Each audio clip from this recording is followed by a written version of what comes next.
What up, YouTube? It's been almost exactly 9 months since my gallbladder surgery. That was July last year. Now it's April 2022. And someone in YouTube comments from a previous video asked me for an update, so I'm giving an update. So I'll cut to the chase. Overall, unless you're having multiple gallbladder attacks, basically unless your condition's chronic, I would not recommend it. If you have one gallbladder attack, like I did, and then about a month or two after I had the one gallbladder attack, I had a couple like mini attacks. Like I didn't have to go to the ER. It was like severe pain, but I was able to breathe through it and just didn't eat any food the rest of the day, and the next day I was fine. I mean, hindsight's 20/20, right? Every person is different. For me, I just didn't have any after that, but I still kind of had constant pain here in my gallbladder area. But the funny thing is, or not so funny, is that I still have pain in that area. It's definitely not as severe because I don't have a gallbladder to hurt, but something is still wrong. And basically my digestive issues like improved 0%. Like they just didn't improve. Like whatever was wrong with me was not my gallbladder. My gallbladder became symptomatic, but it was not the cause of my distress.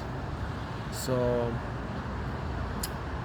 yeah, the reason I decided to have it done, in case you haven't watched the other videos, is because I'm like, well, I'm not going to have the perfect diet. I'm not going to like control, whatever the perfect diet is. I'm not going to have perfect self-discipline, and I don't want to risk having another attack, so why not just get it out and see if it helps? But sadly it didn't help. Again, I'm not going to say it didn't help my pain. A little bit probably. It's funny thing about pain, like it's really hard to remember how one felt in the past. Like, every moment is fresh. So, and the thing about pain, especially severe pain, is like you kind of put it out of your minds, because it's hard to you don't really want to re-experience it. In pain is just in the moment. You can't experience yesterday's pain. It's just hard to remember. But the pain improves somewhat.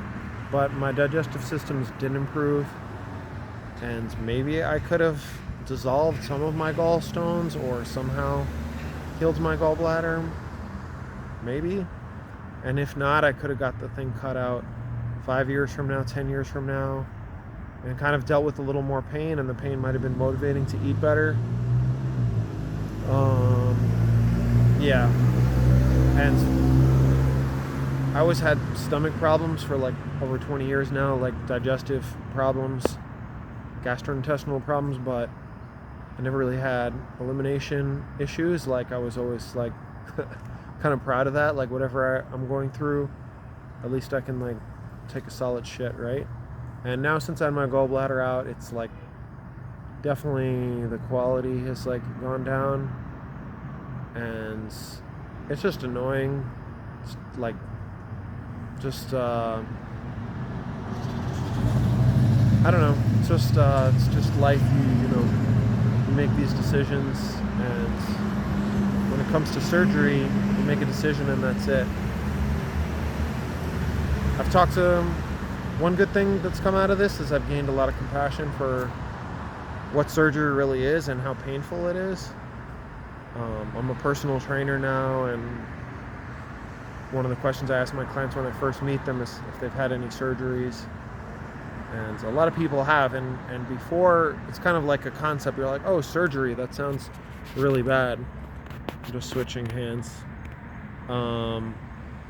But yeah, it's actually really, really bad. Like, depending on the surgery, obviously, I had my appendix out, and it was pretty easy going. Of course, I was only 19 years old, so everything's easier when you're younger. Yeah, the surgery's no joke. The recovery was horrible. So to justify that pain and suffering and expense, I would have had to have a better result than I had. So Yeah. So in summary, if you've had multiple gallbladder attacks and it just seems to be a chronic condition, and also if you had like zero digestive problems and then it kind of came on suddenly, all of a sudden you had like tons of digestive problems, then yeah, I would recommend to get it out. If you've kind of had chronic stomach problems, stomach gastrointestinal problems for years and years, and then you get a gallbladder attack, and then you kind of gain a little control over your diet, at least enough to not have one of those again, then I would just say wait. You can always get it in the future. I mean, the only reason I would recommend to get it is, I don't know if you're going on a trek through the Sahara Desert or doing some crazy traveling expedition, going to live with the Bushmen in Africa, yeah, away from modern medical facilities, then yeah, maybe you should get it. Or if you're like hiking the Appalachian Trail, then you should get it. If you're just living your everyday life and you have access to hospitals and medical care, why not delay it? I mean, that was my philosophy for like a year, and then I just kind of got scared, and a couple other people who got it were like, yeah, it was suffering, but then I felt a little better. But that's not been me. I mean, ultimately, that's how most people make most of their decisions. They just ask a bunch of other people who did it and do the math. I mean, online it seemed to be like 80-90% of people who got it done were glad they got it done. And I'm like, oh, that's pretty good odds. And then 10-20% of people were either neutral or negative about it. I'd put myself slightly negative, or really mostly neutral. It's not like my life is ruined. It's not like, I mean, I can still eat food. I can still enjoy food.